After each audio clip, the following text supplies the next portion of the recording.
நண்பர்களே, நீங்கள் பார்த்து கொண்டு இருப்பது உங்கள் கௌசிகா ரிவ்யூ. சரி, வாங்க வீடியோக்குள்ள போய் என்ன நடக்க போகுது அப்படின்னு சொல்லிட்டு பாத்தீங்கன்னா, ஒரு தவறை மடிக்கிறதுக்கு பல தவறு செய்வாங்கன்னு சொல்லிட்டு சொல்லுவாங்க. அந்த மாதிரி தான் நம்ம ராஜேஸ்வரி ரஞ்சிதமும் தன்னோட தவறுகள் எல்லாமே அப்படியே சும்மா மாத்தி மாத்தி மாத்தி மல்லி மேல தவறை காட்ட முயற்சி பண்றாங்க. ஆனா அந்த முயற்சி எதுவுமே நீடிக்காதீங்க. ஏன் எதனால அப்படின்னு சொல்லிட்டு பாத்தீங்கன்னா, உண்மையை சொல்லி உண்மையா வாழ்ற நம்ம மல்லிக்கு தெரியும் அவங்க பண்ணது எல்லாமே உண்மைன்னு சொல்லிட்டு. இந்த உண்மையை நம்ம விஜய் கிட்ட சொல்லி ஆகணும். நாம உண்மையா இருந்துட்டு நாம ஏன் பொய்யானவன்னு சொல்லிட்டு அவர்கிட்ட கெட்ட பேர் வாங்கணும். நான் உண்மையை சொல்லுவேன், சொல்லியே தீருவேன் அப்படின்னு சொல்லிட்டு ஒரு விஷயத்த எடுக்கிறாங்க. அது மட்டும் இல்லாம இந்த விஷயத்தை எப்படி ஆரம்பிக்கிறாங்கன்னு சொல்லிட்டு பார்த்தீங்கன்னா, ஃபர்ஸ்ட் நம்ம அன்னபூர்ணி வராங்க. அவங்க கிட்ட நடந்தது எல்லாத்தையும் சொல்றாங்க. நான் இல்லாத டைம்ல என் பொண்ணு அள வச்சிருக்காங்களா, ஒருத்தரை துண்டக்கான துணியக்கான ஓட விடுறேன் அப்படின்னு சொல்லிட்டு பேசுறாங்க. ஐயோ விட்டுருங்க விட்டுருங்க, வேணாம், இப்போதைக்கு நம்ம எதுவும் பேச வேணாம். என்ன மல்லி இன்னும் கோழையாட்டம் பேசினு இருக்க? நான் யாரையும் விட்டுற மாதிரி இல்லை, எல்லாத்துக்கும் சரியான ஆப்ப வைக்குவேன், எல்லாத்துக்கும் சரியான ஆட்டத்தை நான் காட்டுவேன் அப்படின்னு சொல்லிட்டு பேசினு இருக்காங்க. இதை கேட்டதும் சரி, okay, cool cool cool cool cool வராங்க.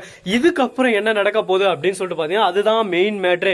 அப்படி என்னடா ஆச்சு அப்படின்னு சொல்லிட்டு பாத்தீங்கன்னா, நம்ம விஜய் இருக்காருல்ல, அவர் வந்து இவங்க பேசினுக்கிற போது பேக் சைடு வந்து ஃபீல் பண்ணிருக்காரு. ஐயோ மல்லி உன்னை போய் தப்பா புரிஞ்சுன்னு சொல்லிட்டு ஃபீல் பண்ணிருக்காங்க. அதே சமயத்துல மறுபக்கம் ராஜேஸ்வரியும் ரஞ்சி வந்து இதை பார்த்துன்னு இருக்கிறாங்க. அப்படியே முட்டைக்கான வச்சு குட்டு குட்டு குட்டு குட்டுன்னு பார்த்துன்னு, என்னடா நடக்குதுங்க, என்ன நடக்குது, என்னதான் ஆட்டம் போட்டாலும் பேச்சு பேசினாலும் நாம தான் எல்லாம் அப்படின்ற மாதிரி ஒரு தென்னா வெட்டு, ஒரு அகங்காரம், ஒரு திமிர்ல சுத்தின்னு இருக்காங்க.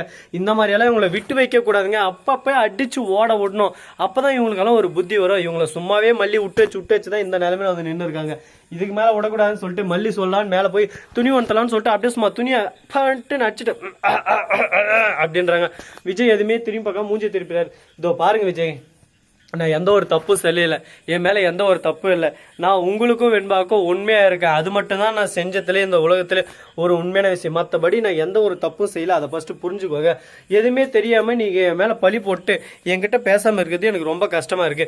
நீங்க என்கிட்ட பேசலாம் கூட பிரச்சனை இல்லை, ஆனா என்னையும் வெண்பாவும் பிரிக்க பத்துறாதீங்க. வெண்பா தான் என் உயிர் அப்படின்னு சொல்லிட்டு பேசினு இருக்காங்க.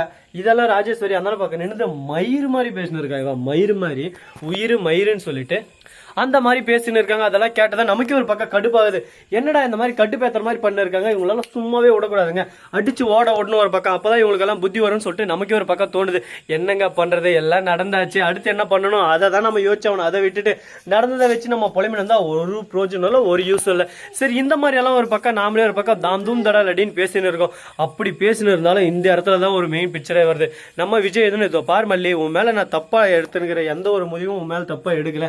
எல்லாமே அவங்க சொல்றது எல்லாமே ஃபேக்குன்னு சொல்லிட்டு எனக்கும் தெரியும். எனக்கு வேற வழி தெரியல. எனக்கு எங்க அக்காவும் முக்கியம். என்ன சின்ன வயசுல எனக்கு சாப்பாடு ஊட்டி என் அம்மாவா இருந்து வளர்த்தது அவங்க தான். அவங்கள எதிர்த்து நான் எதுவும் பண்ணவும் முடியாது. அதை ஃபர்ஸ்ட் நீயும் புரிஞ்சுக்கணும். எங்க அக்காவுக்கு தகுந்த மாதிரி நீ மாற ட்ரை பண்ணு அப்படின்னு சொல்லிட்டு சொல்றாங்க. உங்க அக்காவுக்கு மாற மாதிரினா நான் முள்ளமன்றி முடிச்சு வைக்க மாதிரி தான் மாறணும். மற்றபடி உங்க அக்காவுக்கு நான் ஆதரவா மாற முடியாது. உங்க அக்கா எது பண்ணாலும் அதுக்கெல்லாம் சேஞ்ச் அப் செகுபம் அப்படின்னு சொல்லிட்டு சேஞ்ச் அப் தான் தட்டணும். அப்படி தட்டினா மட்டும்தான் உங்க அக்காளுக்கு என்ன பிடிக்கும். எல்லாம் மற்றபடி ஒரு அவரையும் என்ன பிடிக்காது. அப்படி பிடிக்கல எனக்கு பிரச்சனையே இல்லை. அப்படிதான் சேஞ்ச் அப் தட்டி தான் இருக்கணும்னா எனக்கு அந்த அவசியமே இல்லை. வெண்பாவுக்காகவும் உங்களுக்காக மட்டும்தான் இங்கே இருக்கேன், வேற யாருக்காகவும் இல்லை. அதை ஃபர்ஸ்ட் நீங்க புரிஞ்சுக்கோங்க அப்படின்னு சொல்லிட்டு சொல்றாங்க. விஜய் என்ன பேசுறதுன்னு சொல்லிட்டு தெரியாம அந்த மல்லிக்கு எப்படி சொல்லி புரிய வைக்கிறதுன்னு சொல்லிட்டு தெரியல. மல்லி எனக்கு வேணும் அப்படின்றத நான் ஓப்பனாகவும் சொல்ல முடியல. எங்க அக்காவும் எனக்கு வேணுன்றத நான் தெளிவாகவும் இவளுக்கு விதைக்க சொல்றேன். இதை புரிஞ்சுக்காம இவ்வொரு பக்கம் திரும்ப திரும்ப திரும்ப திரும்ப திரும்ப திரும்ப பேசினதே பேசினு இருக்காளே, இவகிட்ட நம்ம எப்படி புரிய வைக்க போறோம், நம்ம காதலை எப்படி எடுத்து சொல்ல போறோம்னு சொல்லிட்டு தெரியாம ஒரு பக்கம் குழப்பத்துல குழம்பி போயிட்டு இருக்காங்க. என்னதான் குழப்பம் இருந்தாலும் ஒரு கிளாரிபிகேஷன் வேணுங்க. வாழ்க்கையில நமக்கு எப்பவுமே நம்மளுக்கு பிடிச்சவங்களுக்கோசரம் எந்த எல்லைக்கும் போகணும், எந்த எக்ஸ்ட்ரீமுக்கும் போகணும். அதுதான் உண்மையான லவ்னு சொல்லிட்டு சொல்லுவாங்க. நம்ம விஜய்க்கு அது இருக்கா இல்லையா அப்படின்றது தான் இங்க கான்செப்டா இருக்கு. நம்ம விஜய்க்கு இருக்கு, ஆனா அதை வெளியே காட்ட மாட்டேன்றாரு. எப்ப வெளியே காட்ட போறாரு, என்னென்ன நடக்க போகுது, ஏதேது நடக்க போகுது. அது மட்டும் இல்லாம நம்ம ராஜேஸ்வரி ரஞ்சிதா இவங்க ரெண்டு பேருக்கு சரியான தண்டனை கிடைக்குமா கிடைக்காதா அப்படின்னு சொல்லிட்டு கூடிய விரைவில் கூடிய சீக்கிரம் அடுத்த வீடியோவில் நீங்க பார்க்க தான் போறீங்க. அதுக்கு முன்னாடி இந்த வீடியோ உங்களுக்கு பிடிச்சிருந்தா லைக் பண்ணுங்க, கமெண்ட் பண்ணுங்க, ஷேர் பண்ணுங்க, டிண்டிங் பெல்ல தட்டி விட்டு போங்க. அப்பதான் நாம் போற அடுத்தடுத்த வீடியோ உடனுக்குடன் வரும். மிக்க நன்றி. தேங்க்ஸ் ஃபார் வாட்சிங். Tata, see you. நன்றி, வணக்கம்.